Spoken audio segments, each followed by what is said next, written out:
Hai semua, saya akan memberikan informasi lowongan kerja buat teman-teman yang sedang berjuang.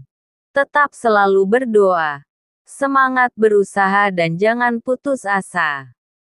Semoga informasi yang saya berikan dapat bermanfaat bagi kita semua.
Semoga apa yang kalian impikan bisa terwujud dan sukses selalu.